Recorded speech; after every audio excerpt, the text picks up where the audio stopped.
on va monter de l'autre côté, ok? On vient de changer son filtre à air hier. Et là, on voit rien. Vraiment, là, la visibilité... C'est chiant. Ça va.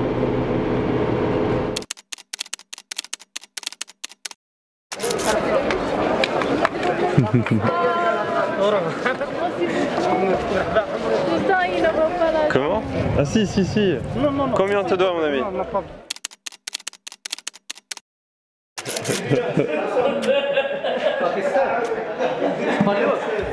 Bienvenue dans Voyage autour du monde, je m'appelle Bi. Et moi Justin, nous voyageons depuis plusieurs années afin de découvrir la beauté de notre monde. De retour en France, j'ai proposé à Bi de créer le camion d'expédition de nos rêves. Alors, rejoignez l'aventure du Red Track.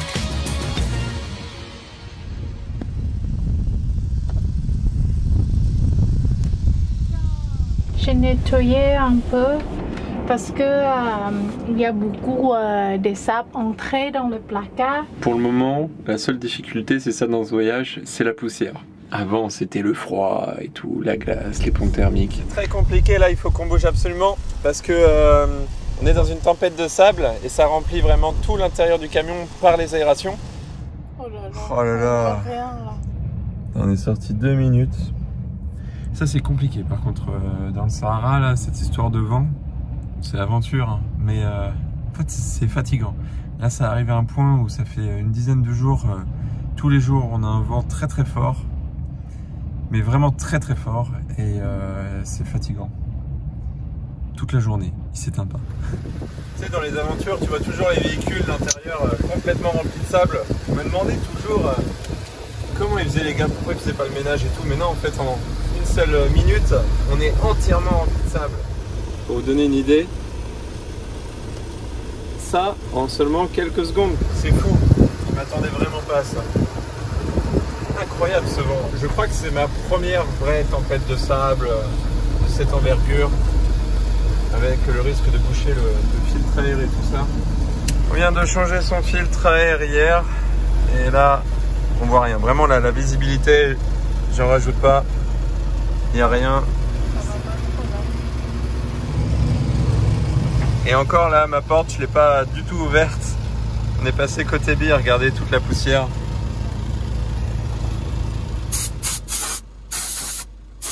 On va faire ça porte ouverte quand même, parce que là... Ouais. On voit pas du tout là-bas. Ouais, on va y aller doucement. Fais attention parce qu'il y a des cartons aussi, c'est là. On devait rester travailler ici plusieurs jours et là non, on peut pas, dans la tempête de sable, c'est pas possible, puisque le sable rentre partout. Il s'incruste par les fenêtres, par les aérations. C'est notre maison. Alors du coup, le sable dans une maison, c'est jamais agréable à nettoyer, et c'est de la poussière en fait. Là, on voit même pas la visibilité à 20 mètres, et là, conduire dans cette situation, c'est pas bon du tout, parce que c'est tellement poussiéreux que je sais pas si notre filtre à air sera assez performant. On parle beaucoup dans ce genre de voyage de filtre à air cyclonique ou à bain d'huile, des filtres à air pour le Paris-Dakar en fait, ce que disent les professionnels. Et nous on est parti simplement avec un filtre à air classique d'origine prévu pour la France. Donc c'est pas... Voilà, ça y est, là on est vraiment dans la petite tornade. Et ça c'est pas bon. Un camion, quand il aspire l'air, il faut que l'air soit filtré. Moi ça me fait mal parce que je sais qu'il y a de la poussière qui passe. L'étanchéité elle n'est pas parfaite. Et je veux pas rouler trop vite parce que je veux pas que le débit d'air soit trop important. Et ce matin j'étais parti dehors chercher du réseau et j'ai croisé des pêcheurs et ils m'ont dit on part. Je leur ai dit mais il n'y a pas de poisson. Ils m'ont dit non, aujourd'hui il y a une des plus grosses tempêtes qui se prépare de sable, il faut partir. Et on est parti malheureusement trop tard. Toujours écouter les locaux. Règle de base. On va être tout seul sur la route. J'attendais d'être baptisé par la poussière du Sahara. On est parti à la va-vite. On n'a même pas pu vérifier le camion. Donc ça, j'aime pas trop. J'ai ma sangle de vélo avec le vent. Elle a dû se détacher. Ben, regarde. C'est vraiment détaché. Ben, regarde, elle vole. C'est pour ça qu'il faut que je m'arrête maintenant. J'ai peur, je fais gaffe avec ma porte parce qu'en Norvège on l'a déjà arrachée. Ok, ça va, c'est juste ça. Je Je mets ça ici comme ça pour pas que ça fasse des à-coups avec le vent, mais là voilà, c'est bien calé. Ok, tout va bien. Je vais monter, on va monter de l'autre côté, ok? Pour lutter face à la tempête de sable, nous avons cherché un endroit plus isolé pour nous garer. Dans ces conditions, on risque d'avoir du sable dans l'admission d'air, ce qui pourrait mettre fin à notre belle aventure. La nature nous domine et face à toute sa puissance, le plus sage est d'être patient. C'est aussi ça le voyage, s'adapter aux conditions météorologiques. Bon mes amis, je suis un peu triste, mais ça fait partie de l'aventure, je savais que ce jour allait arriver. Nous allons parler du sable du Sahara, ce sable des fois qui arrive jusqu'à chez vous et le lendemain matin recouvre entièrement votre voiture, même en Normandie. C'est un paysage de science-fiction. À l'origine de ce spectacle visible sur une large partie du sud-est de la France, un vent très fort et sec qui a emporté une pluie de sable venue du Sahara. En images, c'est vraiment beau et étonnant, mais le vivre en vrai et sur plusieurs jours, ça devient très vite fatigant. Nous avons fait quelques recherches et apparemment, c'est sur la côte où nous sommes le plus à l'abri. Les vrais murs de sable se forment dans les terres et face à une telle puissance, le red truck ne pourrait pas tenir le coup. Depuis quelques jours, nous vivons un sablage naturel et avec les vents forts, le sable s'incruste même dans la carrosserie. Mais quand on est vraiment dans le Sahara marocain et que ce sable, il est en permanence autour de nous et qui rentre dans le camion, par les aérations, par les fenêtres, eh bien c'est plus du tout le même délire. Et de voir le red truck, cette fois-ci pas rempli de glace ni de neige, mais rempli de sable, eh bien ça me rend assez triste parce que j'ai installé toutes ces petites lumières et tout proprement il y a quelques semaines. Et puis là, il est vraiment dans un état... Déjà, les petits trucs comme ça, c'est toujours un peu embêtant. Moi, je ne m'y connais pas en vélo, mais là, le rayon, tout ça, la chaîne, le disque, il est rempli de sable. Et puis là, avec l'air iodé, parce qu'on est juste à côté de la mer, eh bien, ça a déjà pas mal rouillé. Donc ça, faut que je fasse attention. Oh là là là là là là. Et puis la rouille est arrivée très vite aussi. Oh là là là là. Pauvre red truck, mon pauvre camion. Mais ça fait partie de l'aventure et nous en connaissons les risques. Pour cet épisode, nous allons longer la côte atlantique jusqu'à Dakhla. Et vous allez voir, le paysage, la météo et les rencontres n'ont rien à voir avec ce que nous avons vécu jusqu'à présent. Bienvenue à la plage blanche. Hey, j'ai carrément peur d'aller dessus parce qu'en fait Big Titou il m'a fait trop peur. Il m'a dit qu'il avait un ami avec un camion de voyage, ils se sont ensablés et du coup alors que normalement sur le sable j'ai pas peur, mais là juste cette plage j'ai peur. 40 km de long pour dire une zone vasière importante à son estuaire.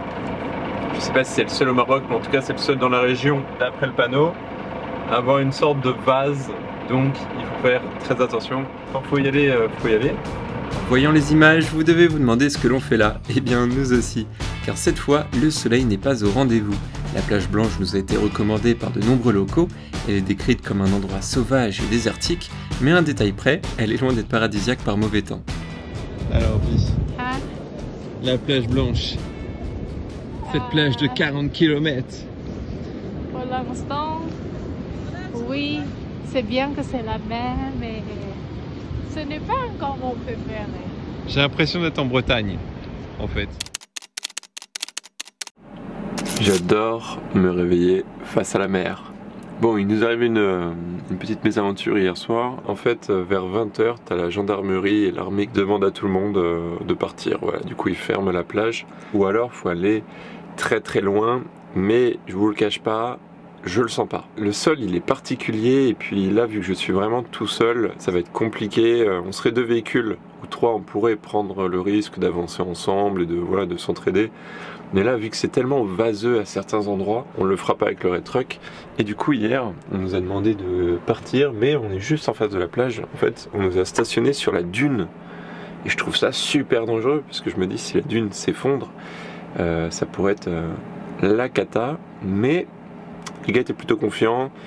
Moi, j'étais pas trop confiant, alors du coup, je me suis un peu excentré quand même de la dune. Mais voilà, au moins, on a passé une super nuit au calme. C'est un truc de fou, ce brouillard. Je m'attendais pas à ça. Je m'attendais, moi, à des plages ensoleillées et tout. Et là, on se retrouve en Bretagne. Alors ici, pas très loin de la plage Blanche, il y a le plus grand marché de dromadaires du Maroc. J'ai jamais vu autant de dromadaires de ma vie et ils sont tous très différents. Il y en a avec encore, je sais pas, plein de poils sur le dos, d'autres avec une énorme bosse, d'autres avec une petite bosse. Et là, si on passe par la ville, jetterai un coup d'œil et ça m'intrigue. Une fois arrivé à Guelmim, on devrait trouver un peu plus d'occupation, notamment en rejoignant les marchés. C'est aussi ce que Bi aime le plus, car les produits sont souvent très variés et de qualité. Pour la cuisine asiatique, on recherche souvent des épices très spécifiques, et au Maroc, nous n'avons pas de mal à en trouver. Oh là là, coriandre, je crois. Coriandre? Ouais, mais avec ça, c'est le meilleur. Citron aussi, celui-là, c'est le meilleur. Il est super ce marché-là. Ouais, j'adore.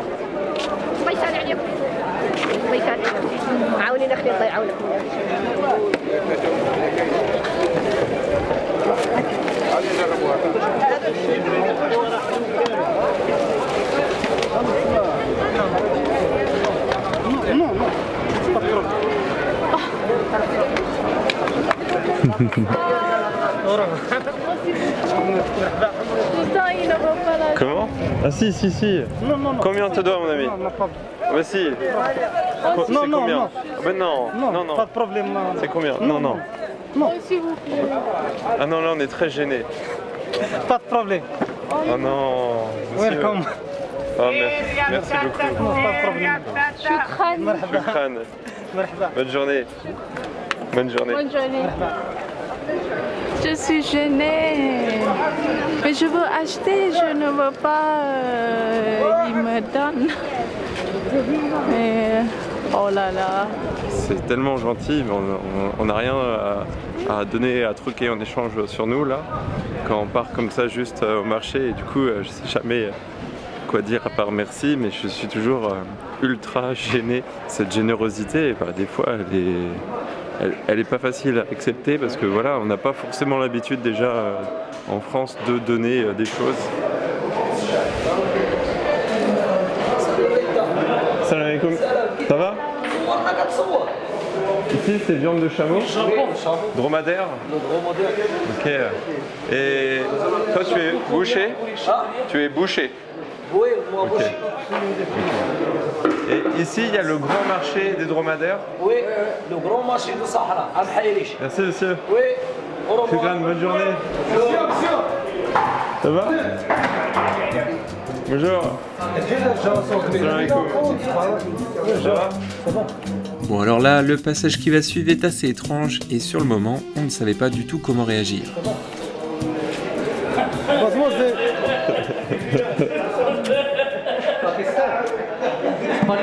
Non, français.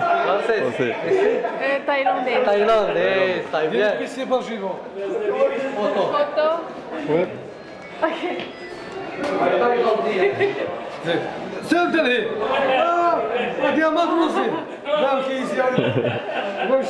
Comment tu t'appelles? C'est bon, ouais.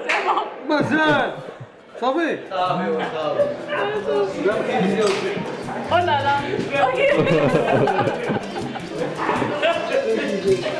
Malgré que je garde le sourire, sans doute pas gêne. Je n'ai pas aimé ce moment. Dans ma culture, on ne touche pas et on n'embrasse pas les gens qui ne font pas partie de nos proches. En fait, là, il voulait te donner un dromadaire, mais j'ai dit on n'a pas assez de place dans le camion. Là, c'est Arby. On ne s'attendait pas à vivre une telle interaction, donc sous le choc, on a plutôt eu un rire nerveux, car nous étions très mal à l'aise. Quoi qu'il en soit, on a préféré partir. Moi aussi, le monsieur il m'a fait des bisous et tout. Je suis choquée. Bisous. Moi je m'attendais pas, je lui ai serré la main, il m'a fait non, c'est que la bise. Heureusement, tous les marchands ne font pas la bise. Au contraire, les échanges se font toujours dans le respect et la bienveillance. Shukran. Ok, shukran. Bonne journée. Bonne journée. C'est bon, t'as du popcorn pour Netflix? Ouais.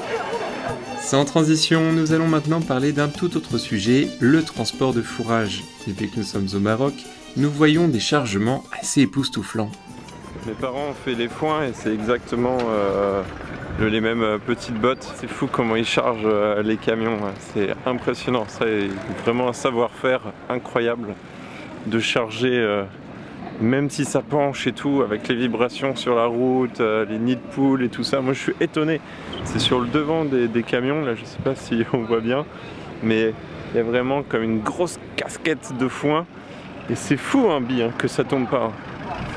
Et on est des rigolos nous à côté avec nos tracteurs, on met jamais plus de 4 mètres de hauteur pour pas faire tomber les gens qui sont dessus atassés. Ah le tien là, oui. Ok. Oui. Ok. Oui. Salam alaikum. Bien. Bien vous. Bien. Le français. Oui. J'ai eu la chance d'échanger avec des tasseurs et leur expérience est très intéressante. Dans ma famille, on fait aussi quelques bottes pour nourrir nos ânes et je vais vous présenter l'une de nos passions. Si la météo le permet, on commence par le fauchage. Même si ça paraît simple, il y a plusieurs étapes à respecter pour obtenir un fourrage de qualité. Ensuite, c'est le fanage. Mon père retourne le fourrage pour faciliter son séchage une fois la rosée disparue. Pour ça, il utilise une faneuse, mais celle-ci servira aussi pour la prochaine étape afin de créer des andins, ce sont des rangées régulières d'herbes. Il renouvelle cette tâche plusieurs fois afin d'avoir un foin sans moisissure et sans bactéries. Pour cela, il faut créer un espace aéré entre le sol et l'herbe.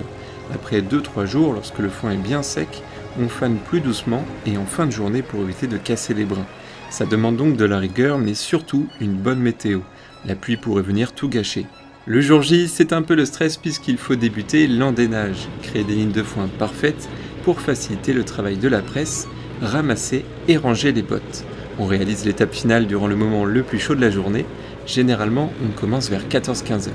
Si on est chanceux et qu'il n'y a pas de bourrage dans la presse ou des soucis de serrage, on peut organiser le ramassage.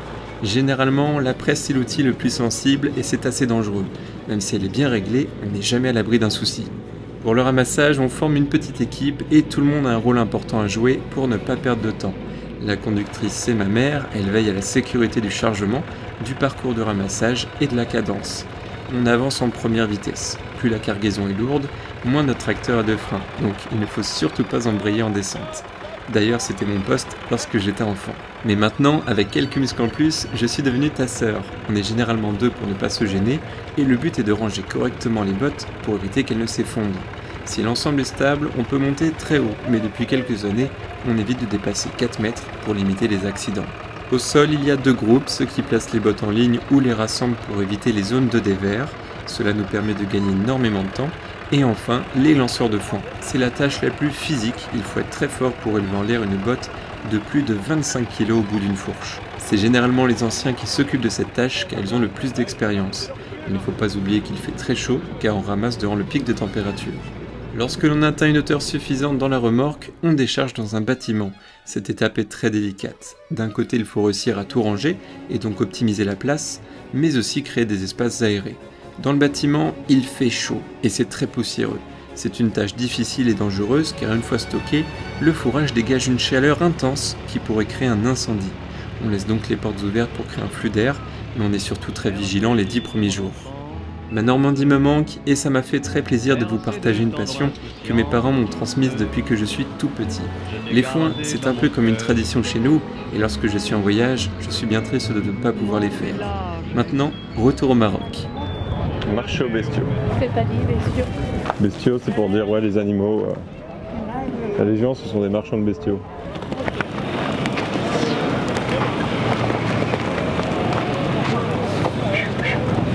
Le dromadaire chez nous au Sahara, c'est comme le cochon chevaux en Europe. Pour les nomades, les hommes bleus, les Touaregs, ils se racontent ici. Et il y en a qui viennent de l'Algérie, il y en a qui viennent de la Mauritanie, du Niger, et ils font le troc ici. Ok, donc c'est un grand endroit d'échange. Exactement. Goulimine, c'est un endroit qui est très connu pour les caravaniers et pour le troc.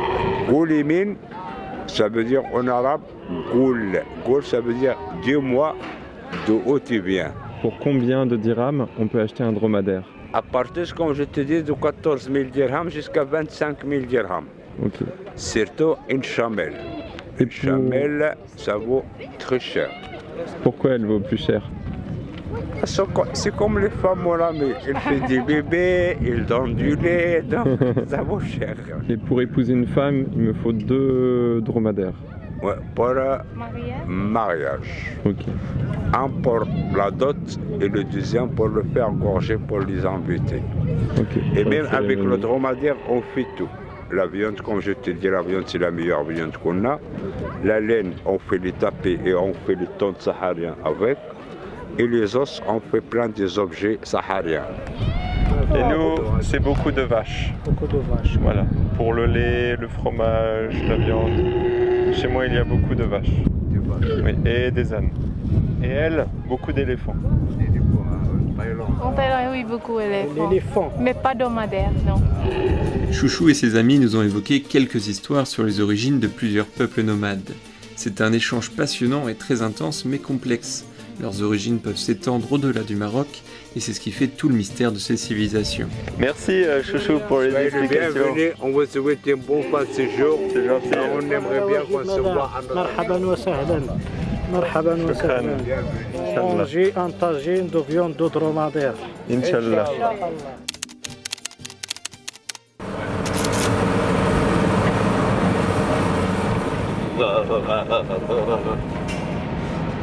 C'est que des camions sur cette route, c'est un truc de fou. C'est que des camions Euro 5, voire Euro 6. Les berliers, tout ça, c'était beaucoup plus au nord. A l'inverse de nos premiers kilomètres sur le Maroc, la dernière partie de notre voyage va être moins variée en paysage. D'une part parce que nous longeons la côte atlantique, et c'est toujours le même décor, et de l'autre, nous nous rapprochons de la Mauritanie. Entre la météo et la route monotone, c'est la première fois que l'on enfile des kilomètres sans prendre autant de plaisir. À part des camions de marchandises, des porte-chars et beaucoup de convois militaires, nous nous sentons assez seuls sur cette route. Dans tous les cas, nous sommes très contents de découvrir le Sahara. C'est une partie du monde qui nous intrigue par son histoire, ses décors et surtout parce qu'avec Bi, nous ne connaissons rien sur cette zone qui se retrouve découpée sur nos cartes. Si vous cherchez des informations, il y a plein de chaînes géopolitiques qui traitent le sujet de ce que l'on surnomme maladroitement par chez nous le Sahara occidental. C'est un sujet beaucoup trop complexe et sensible et ce n'est pas notre spécialité sur cette chaîne. C'est bien la route. Il y a des parties qui sont super ennuyeuses, mais vraiment, et d'autres où c'est magnifique. C'est à chaque fois qu'on passe les embouchures, c'est trop beau. Attends, ils vont être choqués, j'ai un pull. Il fait 24 degrés. Mais ça nous change vraiment du sud du Maroc où là on avait trop chaud, enfin partie désert. Et là, juste à côté, il y a des dunes, elles sont presque aussi grandes que celles de Merzouga. Et là, c'est trop beau. Puis en plus, devant la mer, il y a aussi là, mais c'est à contre-jour. C'est vraiment trop beau, on a même vu des flamants roses passer. Reste à l'affût, Bi.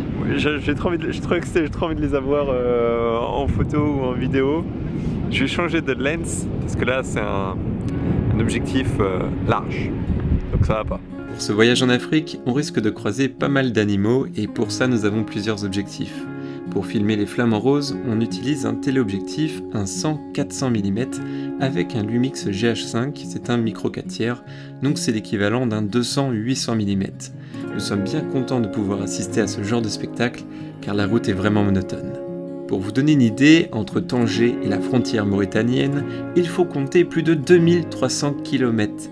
Le Maroc est un pays très étendu, il faut donc aimer les longues distances.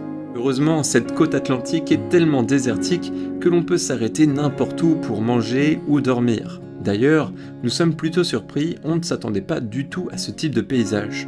Étrangement, j'étais persuadé de longer des grandes plages de sable et bivouaquer au pied de l'eau. Finalement, on n'a toujours pas touché l'océan, le temps est généralement très couvert, il n'y a pas grand chose à faire.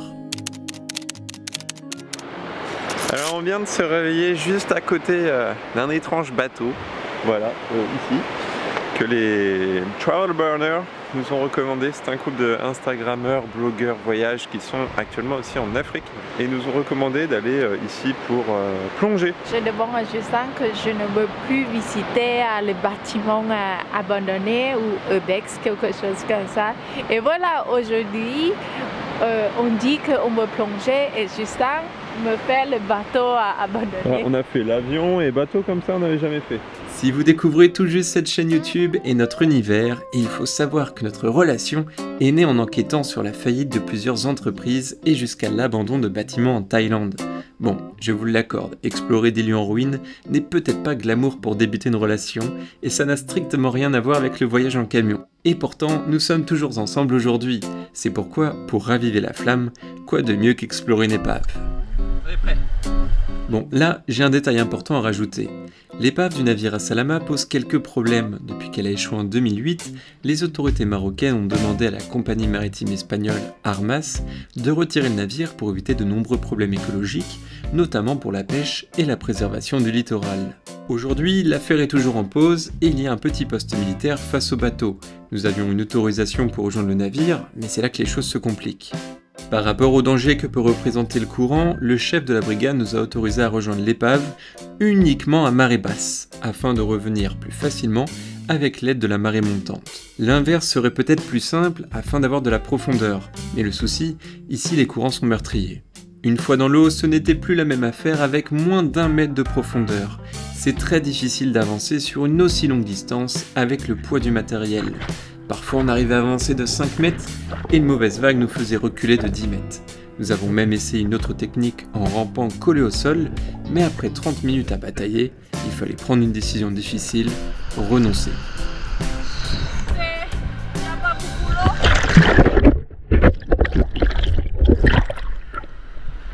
Au Bahamas, il y a beaucoup trop de vagues et on n'arrive pas à y aller. Et quand en plus il n'y a pas d'eau en dehors des vagues, on aurait pu passer en dessous, mais il n'y a pas de profondeur. Désolé, on ne peut pas. Ah ouais, c'est incroyable. Je pense que ce n'est pas la mer à boire, mais aujourd'hui je bois beaucoup la mer. Bien les expressions françaises. Voilà. J'aime pas renoncer à un truc, mais là c'était le combat quoi. Ouais. Et ça servait à rien de s'épuiser à continuer parce que à un moment donné on était proches quand même. Ouais. Mais toujours autant de vagues et très peu de profondeur. C'est pour ça que c'est échoué comme ça sur les côtes. Et c'est frustrant. Ouais. Je pensais, mais à marée haute c'est trop dangereux. Je ne vous le cache pas, on était assez dépité d'abandonner. Mais l'un de mes mentors m'a dit avant notre départ que nous allons apprendre beaucoup de choses durant ce voyage, comme renoncer, aller de l'avant et découvrir de nouvelles opportunités. C'est une leçon que je découvre pour le moment, mais je suis encore loin de l'accepter facilement. Quoi qu'il en soit, nous sommes reconnaissants d'avoir une communauté bienveillante avec qui nous pouvons partager ces moments. Sur la route, c'est très difficile de répondre à tous les commentaires, mais nous prenons beaucoup de plaisir à vous lire. Chaque message nous touche beaucoup et nous encourage. Bon, j'ai pris ma décision pour le bateau. Là, j'ai attendu la marée montante. Et il y a un moment, c'est très tentant. Le problème, c'est que à l'entrée, pour aller dans l'eau, il y a trop de vagues et en plus, elle s'éclate à toute vitesse sur la micro-falaise et là, c'est super dangereux pour se lancer dans l'eau. Et c'est vraiment très fort. J'ai attendu pour voir vraiment ce que ça donnait, c'est trop dangereux. Aujourd'hui, peut-être juste 1m40 ou je sais pas. Il n'y avait rien. C'est vraiment un problème pour moi parce que l'eau ce n'est pas très profond et la vague, ça vient boum, boum, tout le temps. C'est comme tous les 5 secondes. Et je bois. Non mais elle avait le détendeur, non mais là, elle en rajoute, la thaïlandaise. Non mais on a attendu le jour où il y avait le moins de vent, où la marée aussi était moins forte. Là on a un tout petit coef. En plus l'armée ils sont pas du tout chauds. Tu dis tourner et moi ok. Comme ça. Non mais c'est l'aventure, c'est l'expérience. Je l'avais prévenu, vous inquiétez pas. Je l'ai pas emmené dans un endroit comme ça, se faire massacrer entre les vagues. Ah, il est tellement beau ce bateau. Après cette matinée riche en émotions, c'est le bon moment pour faire une machine à laver pendant que Bill récupère ses forces. Dans cette vidéo, nous allons aussi vous partager quelques-unes de nos routines et elles seront filmées par Xavier, un cadreur qui réalise un reportage. Tac. Je laisse remplir et je choisis de l'eau chaude. En fait, on a le liquide de refroidissement du moteur, donc qui est chaud, qui vient à l'intérieur du chauffe-eau pour chauffer l'eau. Ça, c'est plutôt génial. Hop, là c'est bon. Ensuite, je mets mon minuteur. C'est parti pour 15 minutes Et là voilà, ça tourne, il y a des petits jets d'eau et tout ça. A few moments later. Ça y est, la machine est terminée. Hop. Et là maintenant on va ouvrir les eaux grises. Donc là je vais appuyer ici. Ça peut paraître fou, mais vu qu'on souhaite être en totale autonomie, on va utiliser cette eau là pour les toilettes, pour la chasse d'eau. On ne mélange pas l'eau grise de la cuisine, puisque l'eau grise cuisine, je trouve qu'elle est pas terrible comme eau. Dedans il y a des huiles, des graisses, etc. L'eau ici est relativement saine et c'est pour ça qu'on la réutilise pour l'eau de les toilettes. On a deux chasses d'eau, une grande de 4 litres et une petite de 2 litres. Et les toilettes ici, c'est comme dans un bateau, c'est un semi-broyeur. Donc en fait, ça vient mélanger une importante quantité d'eau. C'est pour ça qu'on prend l'eau de la douche. C'est broyé et ça part dans un réservoir d'eau noire. Voilà. Là, ça tourne à fond. Et on peut voir ici, ça c'est l'eau de l'essorage. Hop, tac. On va être tout propre pour la Mauritanie, pour le passage de douane.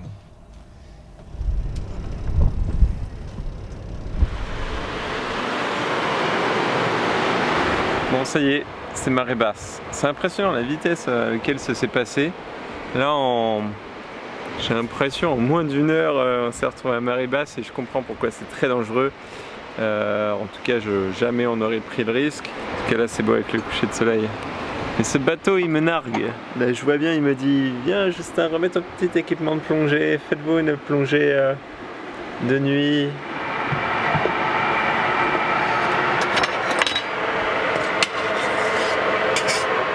Alors, qu'est-ce que c'est que ça, lui? C'est du bœuf mijoté. Oh, en tout cas, ça sent trop bon. À quoi penses-tu enfin, tu t'attends à quoi dans le Sahara? J'attends des dunes. Qu'est-ce que tu veux voir? Magnifiques. Des dunes très très magnifiques. Et le climat, ça peut être chaud pendant la journée, mais la soirée, j'espère que c'est froid ou c'est frais. Avec le bateau là. Regarde-moi ce bateau là en train de me narguer. Coucou Justin, venez me voir, mais venez de nuit. C'est trop beau, c'est magnifique. C'est ça, mais c'est magnifique. Bon, en tout cas, il y a ça qui m'attend là. Alors toute cette électricité, on la produit grâce à nos panneaux solaires sur le toit. On a la chance d'avoir quand même un camion assez grand, donc on a 1400 watts de panneaux solaires sur le toit. Avec ça, ça suffit amplement. On a surdimensionné l'installation pour la Normandie. Ici au Maroc, à partir de 11 h, l'électricité qu'on produit, on la jette. Ça c'est bien triste parce que on consomme pas assez par rapport à ce qu'on produit. Voilà. Pourquoi on a besoin d'autant d'électricité à bord? Parce qu'on travaille dans le camion et on peut pas se dire bah tiens un jour si on est en panne et qu'on doit aller dans un garage, je dois être autonome même dans le garage sans électricité avec les batteries, donc une semaine. Et tout ça c'est ce que je demande à Justin. S'il vous plaît, fais ça pour moi. Moi ça m'a énormément amusé à construire ce camion. Parce que bon, on a eu des partenaires qui nous ont rejoints dans ce projet, c'était super sympa, mais à apprendre tout ça, à apprendre l'électricité, ou la plomberie, la menuiserie, etc. Plein de thématiques que je ne connaissais pas, mais l'électricité ça m'a énormément plu. Parce qu'on ne peut pas avoir de gaz à cause de l'itinéraire qu'on emprunte dans nos voyages. D'un pays à l'autre, les raccords de gaz changent, ou alors le gaz, c'est toujours compliqué. L'Abby, elle va écrire un livre de cuisine. Donc elle le réalise principalement ici, donc voilà, il faut de l'éclairage. Pour les photos, il faut recharger les batteries des caméras. Moi je vais peut-être écrire un deuxième livre, j'en ai déjà écrit un. Donc tout ça, ça fait qu'il faut être dans un cadre de travail confortable, chaleureux, la lumière c'est important.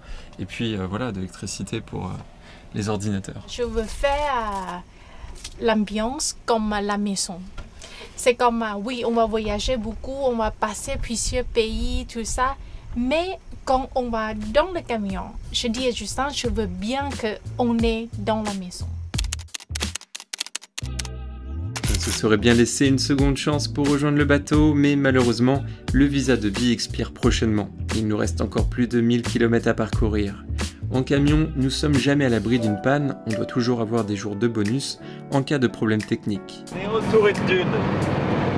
Bah, évidemment, parce qu'on est dans le Sahara, mais quand même, c'est incroyable à voir. Je suis trop content, parce que j'avais vraiment hâte de voir ce type de décor. C'est pas une simple dune comme à Merzouga ou Mahalmine. Là, c'est vraiment Le vrai désert. Bien que l'on avance plus vite que sur le sable, nous avons l'impression de faire du surplace. Le temps semble s'arrêter, mais heureusement, la route est d'excellente qualité.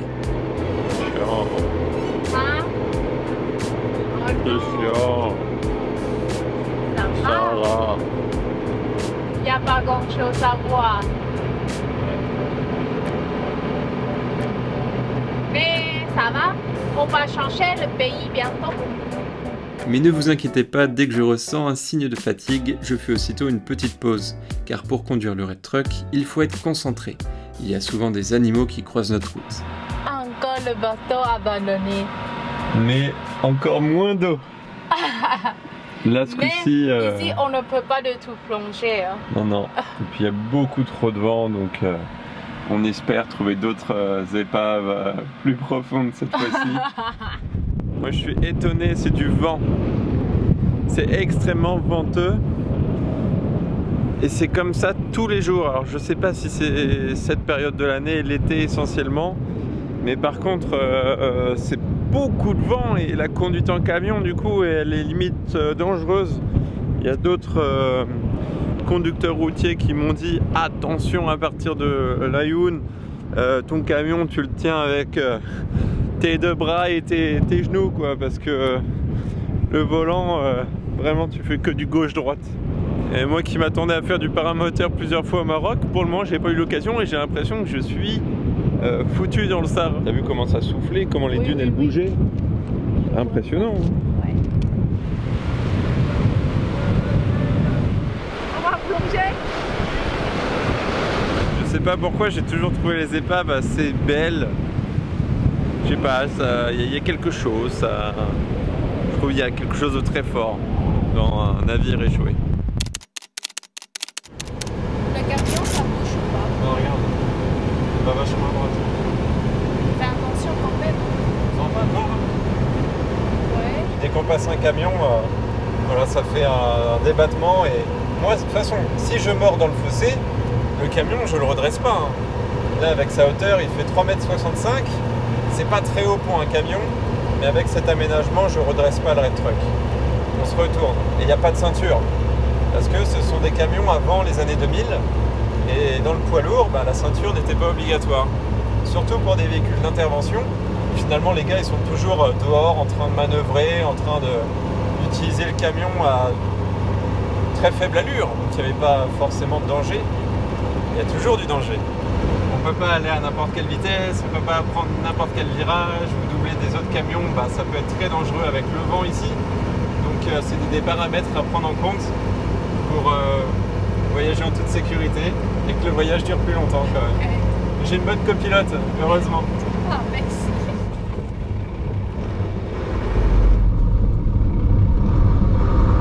Alors au Maroc, c'est un pays très agréable pour voyager. Là, ça fait 2 mois qu'on voyage ici et c'est très sécurisé. Les gens sont tellement sympas, accueillants. Ils sont dit tous les gens bienvenus au Maroc. C'est très sympa. C'est une destination agréable en camping-car. Comme la Scandinavie où tu as des grands espaces, tu peux te garer, tu peux acheter partout sans aller dans les grandes villes. Parce que voilà, en camion, les grandes villes, c'est un peu compliqué à cause de la circulation et des interdictions pour les normes de pollution. Et la mission, ça va être un peu de nettoyer le camion, surtout sur la... Merci. Merci. Surtout sur l'avant, pour bien qu'il refroidisse. Le camion, on le prend rarement dans la ville. Des fois, on utilise un vélo, c'est assez pratique parce qu'il y a des réglementations pour les poids lourds avec les nouvelles normes anti-pollution. Et celui-ci est bien trop vieux pour certaines villes ou capitales. Donc là, actuellement, ça va. Mais je suis obligé de passer en zone industrielle. Donc c'est pour ça l'utilisation d'un vélo sur ce genre de véhicule, c'est assez appréciable quand on veut se balader.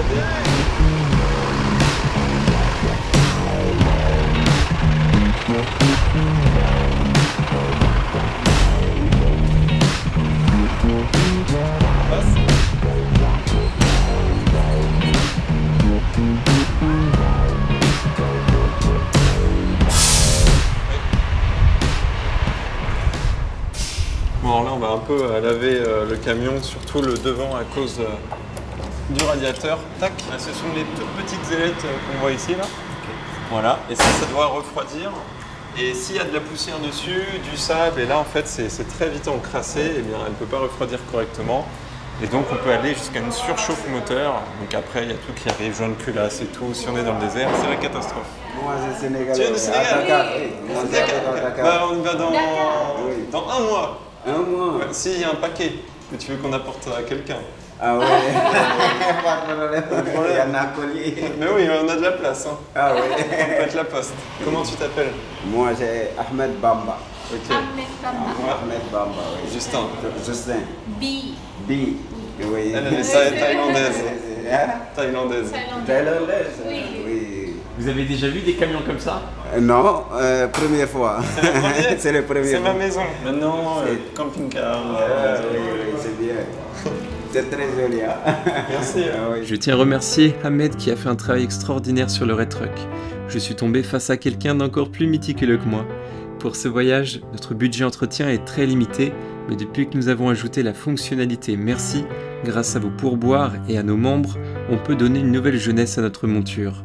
Mais surtout, et c'est le plus important pour nous, payer généreusement les gens qui travaillent bien. C'est ce qui compte le plus à nos yeux. Alors on ne sait pas comment vous remercier, mais vous allez voir le Red Truck renaître, et ça, c'est grâce à vous. Waouh, trop bien. Là, ça va pouvoir respirer là. Merci beaucoup. Mais je reviendrai peut-être. Oui, reviens. Parce qu'ici, c'est le meilleur nettoyage. Le meilleur, oui. Moi, je travaille. Bon travail. Ouais, le meilleur. Oui, le meilleur. Moi, après, je reviens en France pour travailler avec toi. Ah, Inch'Allah. Merci. Merci beaucoup. Moi, je suis très content de toi. De même. Merci. Regardez-moi la beauté du Red Truck, et je suis persuadé que ça va nous aider à franchir la frontière mauritanienne dès la semaine prochaine. Il faut toujours être présentable avec les personnes qui travaillent aux frontières, c'est une forme de respect. Salut.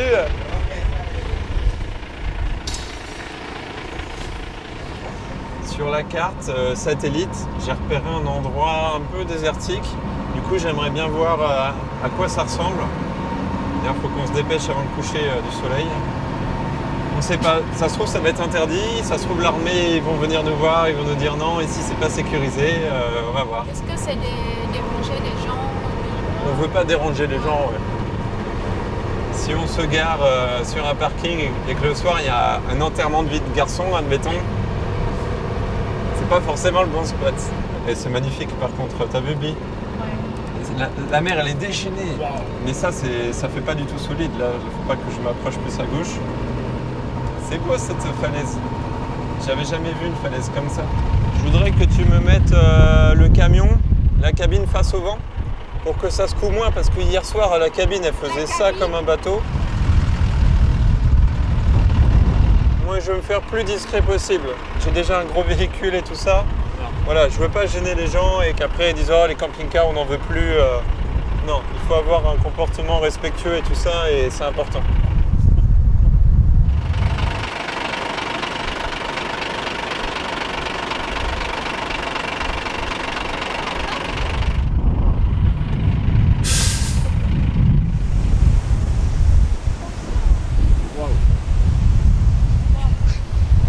Ce qui est marrant avec le camping-car, c'est qu'on dort dans des endroits où on n'aurait jamais pensé dormir. Ils ne sont pas tous forcément attrayants, mais il y a toujours chez Basse côté nouveauté. Et la nouveauté, ça stimule toujours, ça rend toujours l'aventure excitante. Mais vu comme ça, on ne paraît pas s'y pencher.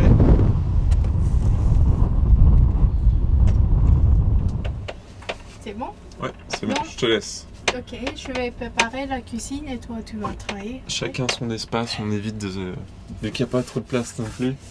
Et moi je dis à Justin, je n'aime pas trop quand je cuisine et lui il vient pas là. Parce que des fois, je cuisine, j'ai coupé des choses, je mets dans la poubelle direct et si Justin il est là, oh! Tu vas me donner un coup de couteau, donc non. On va éviter. Tu ouvres 220 ouais. Pour moi s'il te plaît? Alors là je vais ouvrir le 230 volts, nous allons convertir le 24 volts en 230 volts. Tout le véhicule, on stocke l'énergie dans des batteries 24 volts et là vu qu'il commence à faire nuit, on ne produit plus d'électricité, donc on va utiliser l'électricité de nos batteries et on utilise un convertisseur 24-230 volts pour utiliser des équipements comme l'ordinateur, donc du coup c'est une prise comme à la maison ou la plaque à induction Là, on est sur des équipements clairement de maison. Ici, c'est notre frigo. Ouais, moi, j'aime beaucoup cuisiner, mais notre frigo, c'est vraiment petit. Mais si on vient faire des rangements, tout ça, donc c'est trop bien. Ce qu'on recherche, nous, vraiment avec un camion comme ça, c'est de l'autonomie. C'est pouvoir être dans des endroits reculés pendant plusieurs jours et être entièrement autonome. Là, si on veut, on peut ne plus bouger pendant un mois, quoi. Dans la cuisine, on a déjà pensé pour toutes les choses. Par exemple, par rapport ici, on a des sauces, tout ça. Donc, c'est plus pratique pour moi. Du sel, des poivres, des piments, tout ça, c'est plus simple. Et partie ici c'est oignon rouge et échalote. C'est parti. C'est la sauce, des ingrédients. Et le placard ici, c'est des rangements. Il y a, il y a un peu de stock, il y a le micro. Oui, et il y a des épices, par exemple gingembre. Et ici, voilà, c'est juste des rangements. Donc, c'est génial. C'est génial. Je m'occupe de monter la prochaine vidéo qu'on sort sur notre chaîne YouTube. C'est un défi parce que entre le tournage, le montage, la préparation de la vidéo sur le YouTube et puis tout ce qui va autour, c'est-à-dire il y a beaucoup d'éléments, c'est du boulot. On passe 5 jours par semaine à travailler vraiment à fond. Après c'est notre métier donc on va assez vite, je pense qu'on est efficace. On fait ça depuis 2017 déjà, ouais. Mais c'est du taf. On n'est pas en vacances, des fois ça nous arrive de prendre des vraies vacances, mais là c'est pas le cas. Et c'est un vrai boulot, c'est des nouveaux métiers, c'est souvent très dévalorisé, même les gens pensent qu'on est en vacances, H24, que c'est la belle vie, on poste 2-3 vidéos et hop, on gagne plein d'argent. Non, en réalité ça se passe pas comme ça, il y a toute une communauté à créer, à lancer, il faut être aussi bien dans sa peau, tout ça pour faire les vidéos. Des fois il y a des moments où on se sent seul, on se dit oh là là, qu'est-ce que je suis en train de faire. On a une série de divertissements sur internet qu'on produit, qu'on autoproduit. Et du coup, c'est amusant après, c'est un travail extraordinaire. Là, on est en plein tournage. Est-ce que le Red Truck va réussir à franchir la frontière mauritanienne? Réponse dans le prochain épisode. Voilà, ça marche comme ça. Pour ça, les gens ils se disent, mais 2 ans, vous n'allez pas vous ennuyer. En réalité, il y a 6 mois de voyage à fond, et puis le reste, c'est que du travail. Donc, on est comme eux, devant un ordinateur, ou à faire une activité professionnelle. Je pourrais même travailler, faire un autre boulot. Je pourrais, je sais pas, être développeur d'applications.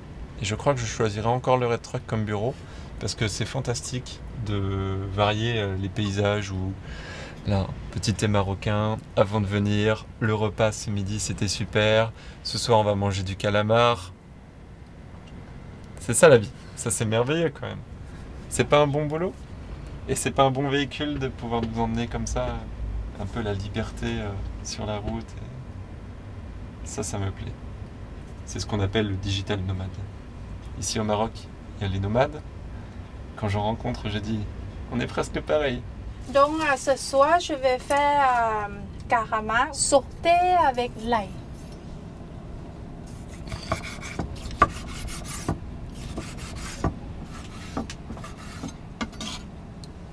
Moi, je suis quelqu'un que je peux adapter à même que grande cuisine, petite cuisine ou moyen, tout ça. Pour moi, c'est pareil. Mais quand je cuisine pour déjeuner ou à préparer petit déjeuner, la vue c'est magnifique et ça change tous les jours.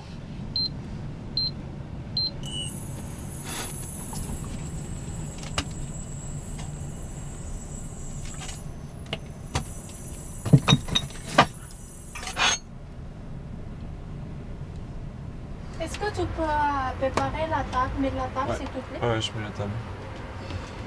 Hop là. Alors, c'est le luxe, je peux mettre la table directement depuis mon bureau. Tu veux des bols ou des assiettes? Des bols. Ok. Ça sent pas, non? Voilà. Quand je travaille, j'ai toujours plein de câbles ou plein de documents avec moi. Voilà, des fois c'est pas bien, je travaille en mangeant, mais voilà, c'est les aléas de... C'est pas toujours rose, hein.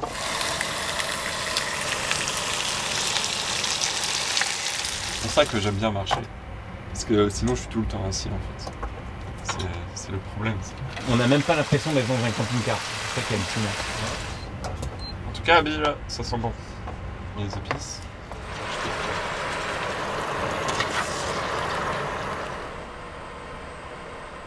C'est pour demain, c'est ça?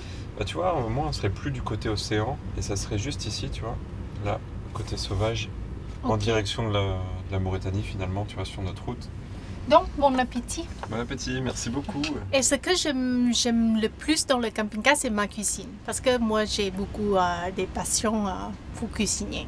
C'est quand on fait des rencontres, c'est de pouvoir des fois remercier les gens et tout ça en leur faisant un repas. C'est plutôt Bi qui fait un repas, mais ici, on les invite en fait, on les invite chez nous, alors qu'on est chez eux, tu vois, sur leur terre. Et ça, c'est assez fort parce que des fois, tu sais pas comment remercier les gens qui t'aident. Et dans le voyage, finalement, si on avance, c'est grâce à l'entraide entre les gens qu'on rencontre, etc. Et du coup, je crois que la plus belle récompense pour eux et d'échange, c'est pas un cadeau, tout ça, non, c'est continuer à partager une soirée ensemble, un repas. Et le repas, bah voilà, c'est ce qui unit tous les peuples du monde. La cuisson est parfaite. La sauce, on est vraiment bien. C'est plat. On va bien dormir, c'est bien.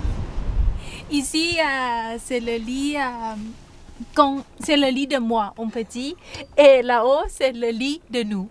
Donc, moi, j'ai le lit.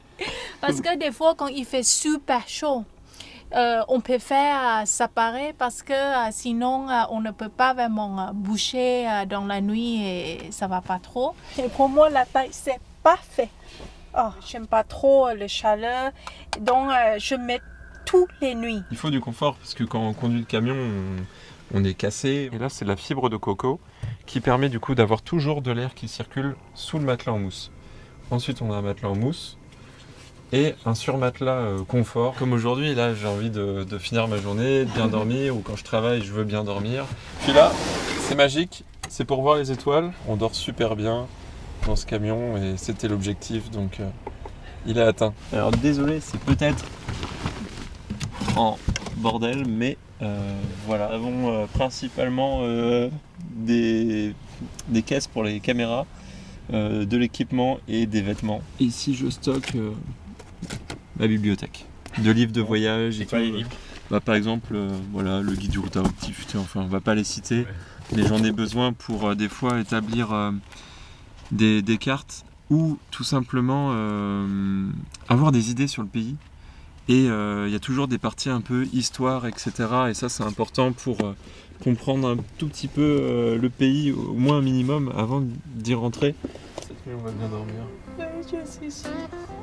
Fatigué là. Ça y est, il est l'heure d'éteindre les lumières et ceci marque la fin de l'épisode. On espère que vous l'avez apprécié. On se retrouve prochainement pour rejoindre la Mauritanie, car la découverte du monde n'attend pas.